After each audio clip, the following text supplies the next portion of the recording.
Hello friends. एक बार फिर से आप सबका वेलकम करता हूं मैं एक और नई वीडियो में। और ये जो वीडियो मैं बना रहा हूं वो है, जैसे कि आपको पता है, आपके पैट का एग्ज़ाम अब बहुत ही नज़दीक आ गया है। आज 10 अक्टूबर है और 28 अक्टूबर से आपका एग्ज़ाम स्टार्ट होने वाला है, यानी आपके पास 17 दिन ही बचे हैं। तो ये वीडियो उन लोगों के लिए जिन्होंने अभी तक कुछ ज़्यादा स्टडी ठीक से नहीं की, या वो कंफ्यूज हैं कि अब क्या करें, अब क्या पढ़ें। तो जो मैं अब तरीका आपको बताऊंगा कि इन 17 दिनों में आप किस तरीके से अपना स्कोर बेटर कर सकते हैं, 70 तक ले जा सकते हैं, उससे भी ऊपर हो सकता है। जिस तरीके को मैंने भी फॉलो किया है वही मैं आपके साथ शेयर करूंगा। मेरे भी दो मैंने भी 2 बार पेट का एग्ज़ाम दिया है और मेरे भी दोनों बार मेरे 75 प्लस आए हैं। पिछली बार जब मैंने पहली बार पेट दिया था तब मेरे 74 मार्क्स थे, और जब मैंने पिछली बार दिया तो मेरे 80 मार्क्स थे। तो यही तरीके से मैंने भी अच्छे मार्क्स लिए हैं और आप भी ले सकते हैं। वही आप अपना ही तरीका मैं आपको भी बताऊंगा कि आप कैसे अपना स्कोर बेटर करें अब लास्ट डेज में। तो देखिए, अब सबसे पहले आप देखिए, अब मार्केट से कोई भी एक प्रैक्टिस सेट ले आइए, कोई भी। यहाँ पे मैंने ज़रूर फोटो RWA की लगा रखी है, लेकिन आप कोई सा ही प्रैक्टिस सेट ला सकते हैं। RWA देखिए, आप ऑनलाइन लें ऑफलाइन लें, कोई सा ही प्रैक्टिस सेट लें, उसमें बस 15-20 प्रैक्टिस सेट ही हों, क्वेश्चन पेपर हों, क्योंकि अब आपके पास उतना टाइम ही नहीं है कि आप 30-30 प्रैक्टिस सेट लगा लें। फिर भी आप लगा सकते हैं तो लगा लीजिए। अगर एक दिन में 2 लगा सकते हैं तो 15 दिन में ख़त्म हो जाएगा। पर कोई सा ही प्रैक्टिस सेट ले आइए, मैटर ये नहीं करता। RWA का ले आइए या कोई भी अरिहंत, ई विद्या, यूथ यूथ कंपटीशन, किरण, कोई भी चलेगा, कोई भी प्रैक्टिस सेट किसका है ये मैटर नहीं करता। अब मैटर ये करता है कि अब स्ट्रेटजी क्या है। अब RW का भी ले सकते हैं ऑफलाइन या ऑनलाइन पे, इसके ऊपर डिस्काउंट भी चल रहा है। ऑनलाइन अभी सबसे सस्ता यही है। अगर आपको थोड़ा सस्ता लेना है, अच्छा और अच्छी क्वालिटी चाहिए, तो RWA भी ले सकते हैं। तो सस्ता इस टाइम RWA ही चल रहा है। ऑनलाइन अगर आप ऑर्डर करते हैं तो आपको सबसे सस्ता यही मिलेगा। बाकी कोई सा भी ले लीजिए। अब स्ट्रेटजी की ओर बात करते हैं कि करना क्या है। तो देखिए, आपको पता है कि 2 घंटे का एग्ज़ाम होगा, ठीक है। और जो आपके ग्राफ और टेबल के क्वेश्चन है वो आपके 20 नंबर के आएंगे, है ना। 15-20 नंबर का आपका आएगा मैथ का। 5 नंबर में आपको परसेंटेज और एवरेज और दूसरी चीज़ें, और ग्राफ और टेबल आपके शायद 15 या 20 नंबर के आएंगे। तो 20-25 नंबर का मैथ है। करना क्या है, आज ही प्रैक्टिस सेट लाइए। अब कोशिश कीजिए कि 45 मिनट 45 मिनट में आपका एक प्रैक्टिस सेट, जो आपके जो ग्राफ और टेबल के क्वेश्चन हैं वो खत्म होने जाए, यानी आप उनके क्वेश्चन कर लें 45 मिनट में, मैक्सिमम है ये। करना तो आपको 30 मिनट में ही चाहिए, वो भी बहुत ज़्यादा हो गया। पर 45, अगर कोई न्यू कमर है, थोड़ा सा कंफ्यूज है कि क्या करूं, तो 45 मिनट उसके लिए इनफ है। ग्राफ और टेबल के क्वेश्चन मिला के 45 मिनट आप ले लीजिए, उससे ज़्यादा नहीं लीजिएगा, वरना टाइम दूसरी चीज़ों के लिए कम पड़ जाएगा, ठीक है। 45 मिनट और क्वेश्चन करें, आज से ये प्रैक्टिस करना शुरू करें कि ग्राफ और टेबल के क्वेश्चन आपको 45 मिनट में ख़त्म करने हैं। टाइमर लगा लीजिए मोबाइल में और करना शुरू कीजिए।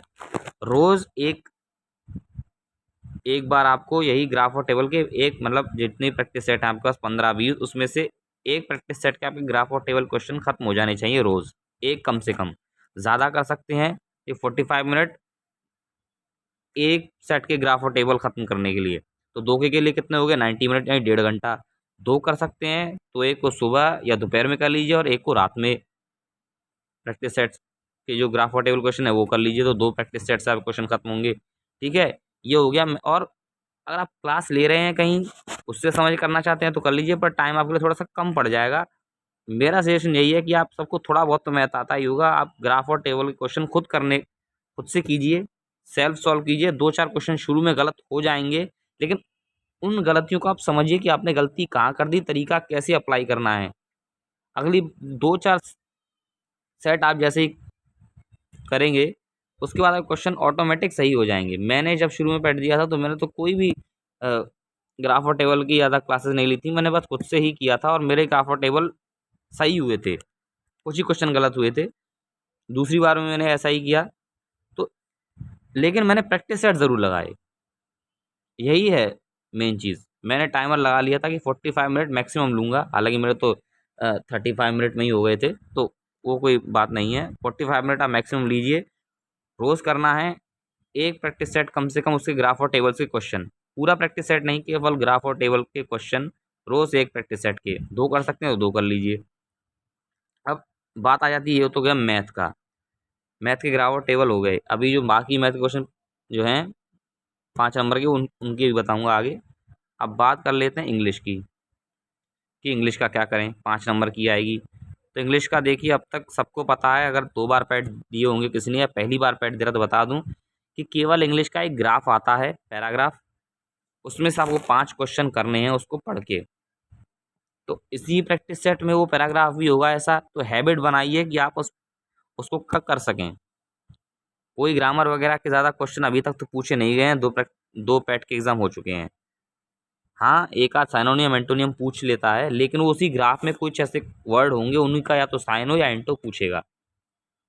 अलग से कुछ नहीं आया अभी तक। एक पैराग्राफ होगा इंग्लिश में, उसके उसी में से 5 क्वेश्चन देगा, उस और पैराग्राफ पढ़ के ही आपको क्वेश्चन सॉल्व करने हैं, बस इतना ही होगा।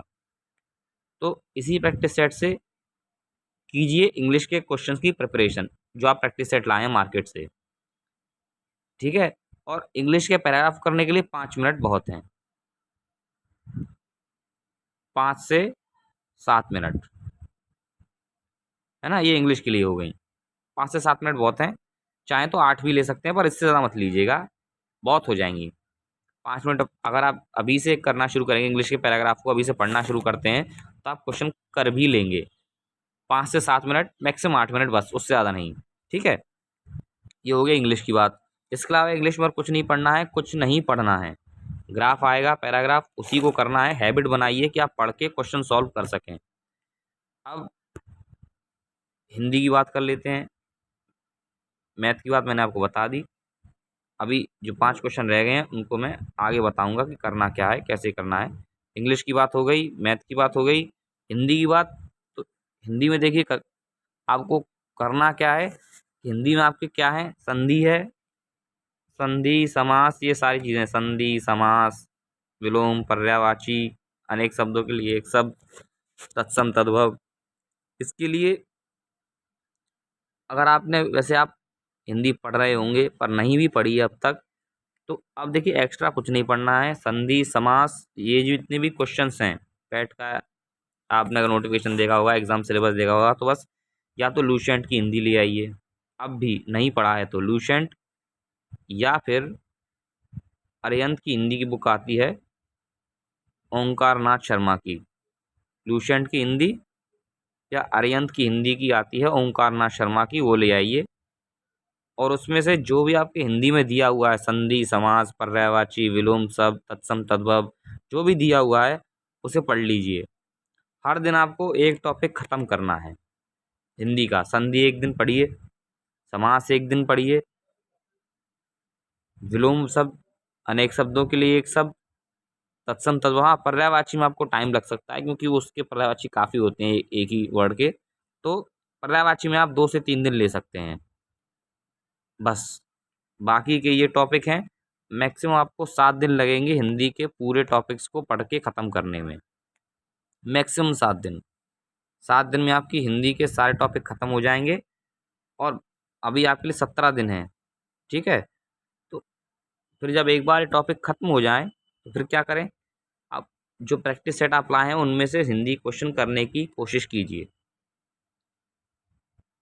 साथ ही साथ जब एक बार 7 दिन, उनको रिवाइज भी करना है बचे हुए 7 दिनों में दोबारा।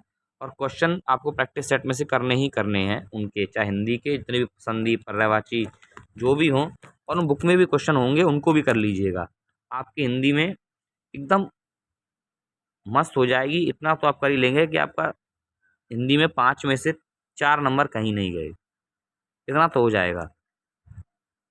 हिंदी, और हिंदी का आपको पैराग्राफ आएगा। हिंदी का पैराग्राफ भी आप जो लाएंगे वो इसी प्रैक्टिस सेट में होगा। तो रोज़ एक पैराग्राफ कीजिए, वही 5 से 7 मिनट का। हिंदी हो चाहे इंग्लिश हो, इतना ही टाइम लेना है, उससे टाइम नहीं लेना है। 5 से 7 मिनट आप हिंदी के पैराग्राफ के लिए रोज़ कीजिए, बस 5 से 7 मिनट। और आप साथ में अपनी संधि समास वगैरह सब पढ़ ही रहे हैं, रोज़ एक टॉपिक उसका ख़त्म कर लीजिए, बस हिंदी आपकी हो जाएगी, जल्दी जल्दी कर पाएंगे। मैथ का हो गया, इंग्लिश हो गई, हिंदी का भी बता दिया। साइंस का आप क्या करें? तो साइंस देखिए, अब पढ़ने से कोई फ़ायदा है नहीं। साइंस का जो सिलेबस दिया हुआ है, मेरे हिसाब से अब पढ़ने का कोई फ़ायदा, अगर आप पहले से पढ़ रहे थे तो कोई बात ही नहीं है, फिर तो हो जाएगा काम आपका। लेकिन नहीं पढ़ी है साइंस तो अब पढ़िएगा भी मत, टाइम वेस्ट करेगी। 5 नंबर की साइंस है। और मैं आपको सच्ची बताऊं, जितना मैंने एक्सपीरियंस किया है, साइंस आप बड़े ही सेल्फ स्टडी से पढ़ें, चाहे कोई पेड कोर्स लेकर पढ़ें, मैंने भी पेड कोर्सेज देखे हैं, जो वो पढ़ाते हैं ना, वैसी साइंस अक्सर नहीं आती है। पैट में अभी तक साइंस बहुत इजी पूछी गई है, ऐसे क्वेश्चंस पूछे गए हैं जो अगर आपने 10th में थोड़ी सी भी साइंस पढ़ी होगी तो आप बता दोगे। मैंने दोनों बार साइंस ज़्यादा नहीं पढ़ी और मेरे साइंस में पूरे हर बार 4 नंबर आए हैं, पूरे 4 मार्क्स, 4 मार्क्स हर बार लाया हूँ। समझ रहे हैं? तो साइंस इतनी टफ नहीं आती है। और अगर आपको साइंस से डरता है, अगर आपको डर लगता है तो भी मत पढ़िए, ठीक है ना? अब पढ़ने का कोई फ़ायदा नहीं साइंस को। अब बात आ जाती है जीएस की, सबसे बड़ा पोर्शन है। तो उससे पहले हम करंट अफेयर की बात कर लेते हैं एक बार। 10 नंबर के आएंगे करंट अफेयर, उनको भी ज़रा देख लें। तो करंट अफेयर आपको कहाँ से कहाँ तक का पढ़ना है? आप ऑनलाइन पढ़िए या ऑफलाइन पढ़िए, या आपकी मर्ज़ी है। करंट अफेयर आप जहाँ से कोई मैगज़ीन हो, उत्कर्ष की मैगज़ीन आती है कुमार गौरव सर की, हाफ ईयरली, और साथ में आप मंथली भी ले सकते हैं, जुलाई और अगस्त की, क्योंकि आपका अक्टूबर में एग्ज़ाम है। तो आपके जो पेपर है उससे सितंबर से प्रिंट होने लगे होंगे। तो यानी आपको करंट अफेयर जो पढ़ना है, चाहे ऑफलाइन पढ़ें चाहे ऑनलाइन, जनवरी से जनवरी से अगस्त तक का पढ़ लीजिए, बस।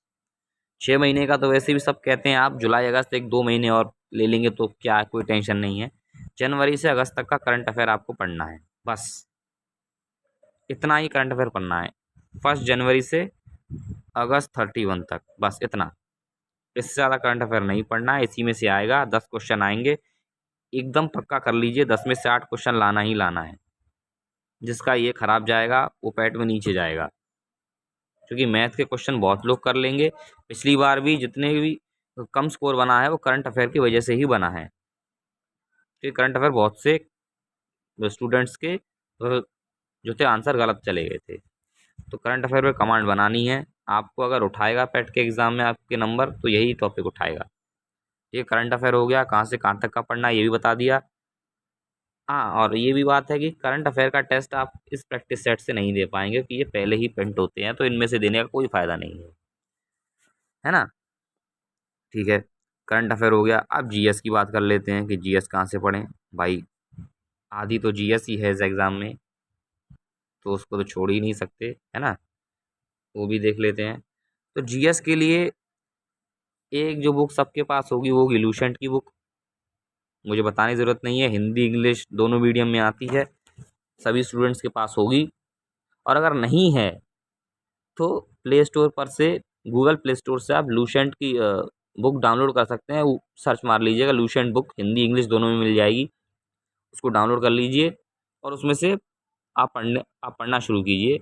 जो भी आपका हिस्ट्री दी हुई है, हिस्ट्री में आपका जो है, हिस्ट्री आपकी 10 नंबर की है, 10 नंबर की हिस्ट्री है, 10 नंबर की, 10 मार्क्स की हिस्ट्री है आपकी। इसमें एंशियंट और मिडीवल 5 नंबर की हैं, और मॉडर्न हिस्ट्री अकेली 5 नंबर की है, ठीक है ना? ये है।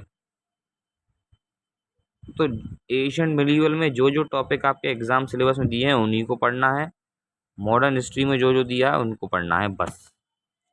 और कैसे? एशियन मिडीवल में तो जो टॉपिक दिए हैं वो तो एकदम क्लियर हैं। सॉल्यूशन लाइए और पढ़ना शुरू कर दीजिए, ठीक है? मॉडर्न में आपको जो दिया हुआ है, जो भी टॉपिक है, आप लूसेंट में ही आपकी बुक में आपको एक हेडिंग मिल जाएगी, भारत का स्वतंत्रता संघर्ष। वहाँ से पढ़ना शुरू कीजिएगा, वहाँ से सब पढ़ लीजिए। वहाँ से जब तक हिस्ट्री ख़त्म नहीं होती इंडिया की, तब तक चौक कांग्रेस के अधिवेशन, स्वतंत्रता संग्राम, डेट, कहाँ हुए, बुक्स, नारे सब पढ़ लीजिए, उपाधियां सब कुछ, कुछ भी आ सकता है। तो ये हो गया हिस्ट्री। जो सिलेबस में दिया है केवल उसी टॉपिक को पढ़ना, उससे अलग मत पढ़िएगा, ये भी बता रहा हूँ, वरना टाइम वेस्ट होगा और मार्क्स उसके मिलने नहीं है, तो फ़ायदा है नहीं। हिस्ट्री खत्म हुई। अब बात आ जाती है इकोनॉमिक्स की, ज़रा कर लेते हैं बात। इकोनॉमिक्स कहाँ से पढ़ें? तो इकोनॉमिक्स में देखिए 5 नंबर की इकोनॉमिक्स है ना। इकोनॉमिक्स आपकी 5 नंबर की है। पंचवर्षीय योजना पूरी खत्म कर लीजिए, 5 ईयर प्लान, 1 नंबर पक्का आ जाएगा। और आप जीएसटी पूरा खत्म कर लीजिए, 1 नंबर। और जो इंडिया की जो बैंकिंग सिस्टम है, उसका इतिहास क्या रहा है, जितनी बैंकिंग संस्थाएं हैं, उनकी स्थापना कब हुई, उनके मुख्यालय कहाँ हैं, ये सब पढ़ लीजिए, 1 नंबर पक्का मिल जाएगा। 5 नंबर की इकोनॉमिक्स है, 3 नंबर आपके आ गए, बहुत है, बस इतना इनफ है। 3 टॉपिक को पढ़ के 3 नंबर खत्म हो जाएंगे, उससे ज़्यादा कुछ नहीं करना है, 3 नंबर आ जाएंगे। बाकी अगर आपको कोई क्वेश्चन एग्जाम में ऐसा मिलता है कि हम और भी कर सकते हैं तो वो कर लीजिएगा, कोई टेंशन की बात नहीं है। लूसेंट में ही मिल जाएगा आपको ये सारा सिस्टम, तो कोई टेंशन नहीं है। ठीक है, इकोनॉमिक्स खत्म हुई। अब बात कर लेते हैं ज्योग्राफी की, कि ज्योग्राफी कहाँ से करनी है। तो ज्योग्राफी भी लूसेंट से ही होगी, उसके अलावा कहीं से नहीं। जो भी आपके जितने भी अ, अ, वैसे अब ज्योग्राफी की बात करें तो इंडियन ज्योग्राफी ही ज़्यादा पूछी गई है पैट में, तो इंडियन ज्योग्राफी पढ़ के जाइएगा, पूरी पढ़ लीजिए। नदियाँ, चो जो पहाड़ जो भी हैं, दर्रे जो भी, सब पढ़ लीजिए। नदियाँ का उद्गम स्थल, किस नदी में जाके मिल जाती हैं, उनकी एक आध जो नदियाँ हैं उनकी लंबाइयाँ, और पहाड़ों की ऊंचाई, सब कुछ पढ़ लीजिए, बस यही से आएगा। और वर्ल्ड ज्योग्राफी में आपकी ये जल संधि और दूसरी चीज़ें, यही आपकी हिस्ट्री है। सौर मंडल से अभी आपका एक आध क्वेश्चन बन सकता है, उसको एक बार पढ़ लीजिएगा, ठीक है ना। एक बार पढ़ लीजिएगा, थोड़ा थोड़ा मोटा मोटा पढ़ लीजिएगा, ज़्यादा डीप नहीं पूछेगा, क्योंकि मिनिमम एजुकेशन क्वालिफिकेशन इसमें 10th मांगी गई है, तो ज़्यादा डीप तो पूछेगा ही नहीं। इतना पढ़ लीजिए, ज्योग्राफी हो जाएगी। हिंदी हो गई, इंग्लिश हो गई, मैथ के अब 5 जो मैंने बताए थे कि 5 टॉपिक हैं, परसेंटेज वगैरह। आप किसी भी टीचर की यूट्यूब चैनल पर ये टॉपिक देख सकते हैं, एवरेज, परसेंटेज, डेसिबल। बहुत सारे यूट्यूब चैनल हैं जो अपनी क्लासेस यूट्यूब पर फ्री में दे रहे हैं, वहाँ से पढ़ लीजिए, कोई दिक्कत की बात नहीं है। तो कोई भी पैसा खर्च करने की ज़रूरत नहीं, बहुत सारे यूट्यूब चैनल्स की मैथ्स पे वीडियो डली हुई हैं, आप वो देख सकते हैं, प्लेलिस्ट बनी हुई है। नहीं तो कई सारे यूट्यूब चैनल्स हैं, वो पढ़ा रहे हैं मैथ को पैट एग्ज़ाम के अकॉर्डिंग, उनकी वीडियो देख लीजिए। पर पूरे टॉपिक पढ़ना नहीं, परसेंटेज पढ़ लेना, एवरेज पढ़ लेना, और डेसिबल फ्रैक्शन पढ़ लेना, है ना, ये 3 मेनली पढ़ लेना बस। स्क्वायर रूट, क्यूब रूट पढ़ना चाहो तो पढ़ लेना, वरना रहने देना। इन 3 को तो ज़रूर पढ़ लेना, 3 नंबर आ जाएंगे आपके पक्के, है ना, क्योंकि टाइम कम है तो सब कुछ अब नहीं पढ़ सकते। ठीक है, मैथ हो गया, मैथ की पूरी बात खत्म हो गई। अब करना क्या है? मैथ हो गया, साइंस हो गई, ज्योग्राफी हो गई, इकोनॉमिक्स हो गई, पॉलिटी। पॉलिटी भी आपको लूसेंट से ही पढ़नी है, पूरी पूरी, कहीं से कहीं और से नहीं। लूसेंट में से ही आपको पॉलिटी मिल जाएगी, उसी से आएगा पूरा पोर्शन। और आप पॉलिटी क्लासेस लेना चाहें, यूट्यूब चैनल कई हैं तो उनसे भी ले सकते हैं, कोई दिक्कत की बात नहीं है। पर थोड़ा जल्दी जल्दी वीडियो को देखिएगा, टाइम ज़्यादा वेस्ट मत करिएगा। 5 नंबर पॉलिटी के आएंगे, राज्यसभा, लोकसभा, राष्ट्रपति, हमारी संविधान का इतिहास, मूल अधिकार, नीति निर्देशक तत्व, ये सब चीज़ें आएंगी। एक बार टॉप सिलेबस देख लीजिए और उन्हीं टॉपिक्स को पढ़िए बस। पंचायतें भी आएंगी, उनसे क्वेश्चन बन सकता है, बस इतना पढ़ना है, पॉलिटी हो जाएगी, 5 नंबर खत्म। अब कौन सा सब्जेक्ट रह गया है? हाँ, जीएस में जो जनरल अवेयरनेस बताई गई थी 10 नंबर की, उसमें आपको क्या है कि प्राइजेस वगैरह जो बताए गए थे, प्राइज, बुक्स एंड ऑथर्स, ये सारी चीज़ें स्टैटिक का पोर्शन है। इंडियन आर्ट एंड कल्चर, ये सब स्टैटिक का पोर्शन था।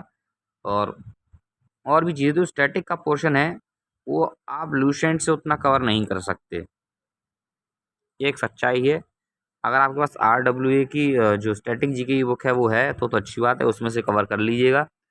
उसमें से आप सारे फोक डांसेस, जितने भी म्यूजिशियंस हैं उन वो, और फेस्टिवल्स, बुक्स, ऑथर्स, ये सारी चीज़ें, प्राइजेस, ये सब कुछ चीज़ें पढ़ लीजिएगा।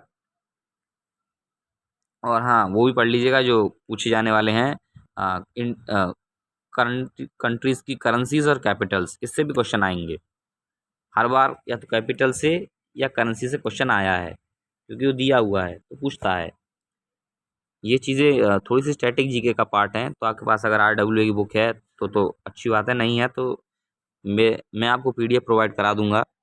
बहुत अभी आज ही मैं एक ग्रुप बनाऊंगा टेलीग्राम पर, आपको वहाँ PDF मिल जाएगी, उसको ज्वाइन कर लीजिएगा। लिंक मैंने डाल दूंगा इसी वीडियो में, तो आप ज्वाइन कर सकते हैं, वहाँ भी आपको PDF मिल सकती है। ठीक है, तो ये हो गया स्ट्रेटजी का पार्ट। बाकी अगर बुक भी नहीं है और अगर मैं PDF नहीं डाल पाता हूँ, क्योंकि कुछ पर्सनल प्रॉब्लम्स हैं मेरी, कुछ पर्सनल रीजंस की वजह से, तो मैं PDF नहीं डाल पाता हूँ, तो आप RWA के चैनल पर ही, जब ये चैन बैच आया था CGL के लिए, तो नवीन सर की PDF हैं, वो क्लासेस हैं, उनको एक बार देख लीजिएगा। तो उनके स्क्रीनशॉट ले लीजिए या क्लासेस देख लीजिए, इन्हीं टॉपिक से रिलेटेड आपका काम हो जाएगा। बिल्कुल, कोई पैसा नहीं देना पड़ेगा, फ्री में है, अभी प्लेलिस्ट है, तो वो भी देख सकते हो, है ना।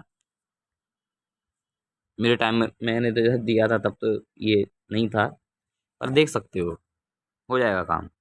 तो अब क्या है, सारी चीज़ें हो गई, हिंदी हो गई, इंग्लिश हो गई, साइंस का मैंने बता दिया, इकोनॉमिक्स का बता दिया, पॉलिटी का बता दिया, ज्योग्राफी का बता दिया, हिस्ट्री का बता दिया, मैथ बता दिया, GS बता दी, करंट अफेयर के बारे में बता दिया। और कोई टॉपिक रह गया है क्या? मेरे हिसाब से अब तो नहीं रह गया, अगर रह गया हो तो मुझे याद नहीं आ रहा है, पर इतना ही है। हाँ, और इंग्लिश का भी बता दिया कि इंग्लिश, हाँ, पैराग्राफ जो भी हैं केवल इसमें से ही करना है, प्रैक्टिस सेट में से, ये बता देता हूँ पहले, चाहे हिंदी का हो चाहे इंग्लिश का हो, एक बार फिर याद दिला रहा हूँ। पैराग्राफ केवल इसमें से करना है, हिंदी या इंग्लिश का, आपके प्रैक्टिस सेट में से, इसमें दिए गए हैं, आपकी प्रैक्टिस हो जाएगी, आदत में आ जाएगा। मैं आपको गारंटी तो कुछ नहीं, पर आपको एक बात बताता हूँ कि अगर इस स्ट्रेटेजी को आप फॉलो करते हैं, 17 दिन अभी भी हैं इसमें, इसमें भी देखिए, आप देखेंगे तो 15 practice set, 2 previous year questions, जो प्रीवियस ईयर पेपर हैं वो, तो 17 ही हो गए। तो आप बिल्कुल, आप इसको कर लेते हैं मेरी स्टडी के हिसाब से, अगर आप प्रैक्टिस सेट करते हैं तो आपके देखिए, जब आप एग्ज़ाम में बैठेंगे ना, जब आपका रिजल्ट आएगा, आपको खुद फीलिंग आएगी कि हम 70 के अक्रॉस पहुंच चुके हैं, 70 प्लस पहुंच चुके हैं, अगर आपने स्ट्रेटेजी को ठीक से अपनाया है तो। ऑनलाइन जितना भी आप थोड़ा सा देखिए, अब कम पड़ा है तो मेहनत ज़्यादा करनी पड़ेगी, थोड़ा सा एंटरटेनमेंट से, मोबाइल की, सोशल मीडिया से दूर रहिए। 17 दिन है, अच्छे से प्रिपरेशन कीजिए, मार्क्स लेकर आइए, ताकि आपको जो आने वाली वैकेंसीज हैं उसमें एग्ज़ाम देने का मौका मिले। क्योंकि अभी आप देखें कि SSC हो या बैंकिंग हो, रेलवे हो, अब अगले साल से CET का एग्ज़ाम आ जाएगा, तो वो पहली बार होगा, तो क्या सिलेबस होगा, कैसे क्वेश्चन पूछे जाएंगे, कुछ पता नहीं है। और SSC का भी देखें तो कट ऑफ अब बहुत ऊंची जाने लगी है, तो ऐसे में आपके स्टेट वाइज एग्ज़ाम काफ़ी इम्पोर्टेंट हो जाते हैं, स्टेट की वैकेंसी। तो ये आपकी स्ट्रेटजी हो गई, यही स्ट्रेटजी अपनाइए, मैं आपको अश्योरेंस देता हूँ आपके मार्क्स अच्छे ज़रूर आएंगे, और इस बार पेपर भी मैं कहूँ तो थोड़ा सा इजी आएगा पिछले पैट के देखते हुए। क्यों मैं कह रहा हूँ ये बात? इसका रीज़न ये है कि इस बार जो फॉर्म है वो उतने नहीं हैं। जब पहले पैट हुआ था तब कुछ 20 लाख फॉर्म्स थे, 20+ लाख फॉर्म्स थे, है ना। फिर उसके बाद उसमें लेखपाल की वैकेंसी आई, तो अगली बार जब पैट हुआ तो 37 लाख फॉर्म हो गए, 37 लाख प्लस, है ना। अब जो डेटा आया है उसमें अगर पैट की हम बात करें तो 20,70,000 कुछ करके प्लस फॉर्म आए हैं, 20,70,000 प्लस फॉर्म भरे गए हैं, यानी कि 17 लाख फॉर्म कम भरे गए हैं। इसका कुछ कारण ये है कि कई बच्चों की ज्वाइनिंग हो गई, और सबसे बड़ा कारण ये है कि मन भर गया है इस एग्ज़ाम से, क्योंकि हर साल होता है, और पिछली बार की देखते हुए इस बार उतनी बड़ी कोई वैकेंसी नहीं है। हालांकि वैकेंसियाँ तो आई हैं, जूनियर असिस्टेंट की वैकेंसी आई है, लेकिन क्योंकि पिछली बार जो टेट हुआ था पहला उसमें लेखपाल की वैकेंसी जिसको सभी लोग जानते हैं, तो इस वजह से फॉर्म बहुत गए, लेकिन इस बार इतने फॉर्म नहीं है। और आप देखिए 20 लाख फॉर्म है, इसका ये नहीं कि 20 लाख ही स्टूडेंट पेपर देने आएंगे ना, बिल्कुल नहीं। फॉर्म जितने भी भरते हैं ना, उनका आधा ही अटेंडेंस होता है, लेकिन आधा हम नहीं माने फिर भी कि आप मेरी बात से एग्री नहीं करते, तो फिर भी 20 लाख में से आप कहें तो 11 से 12 लाख मैक्सिमम बता रहा हूँ, ये 11 से 12 लाख स्टूडेंट्स ही पेपर देने आएंगे, बाकी के नहीं आएंगे। जैसे अभी मैंने बताया है, इससे कम ही आंकड़ा जा सकता है, पर इससे ऊपर नहीं जाने वाला। 11 से 12 लाख से ऊपर नहीं जाएगा, इससे कम जाएगा। यानी कि आपका जो कंपटीशन है खुद का, अगर आप एग्ज़ाम देने जा रहे हैं, सीरियस हैं, तो केवल इतने लोगों से है। और पैट का एग्ज़ाम इस बार थोड़ा इजी भी हुआ, क्योंकि जो UPSSC है उसको भी बात पता चल गई होगी, इसलिए इस बार पैट का एग्ज़ाम उतना शायद हार्ड ना हो, ऐसा मेरा मानना है। बाकी मैंने आपको सब कुछ बता दिया है, अब करने का काम आपका है। जिस दिन पैट का एग्ज़ाम होगा, रिजल्ट आएगा, उस दिन मैं आपको अपना स्कोर कार्ड वगैरह सब दिखाऊंगा। अभी आप मुझे भी अपना दिखाइएगा कि क्या हुआ। अगर आपके लिए स्ट्रेटेजी काम करती है तो मुझे मैसेज भी कीजिएगा, कमेंट में भी लिखिएगा इस वीडियो के। ठीक है, तो आज की वीडियो में इतना ही, मिलेंगे अगली वीडियो में, तब तक के लिए गुड बाय, थैंक यू।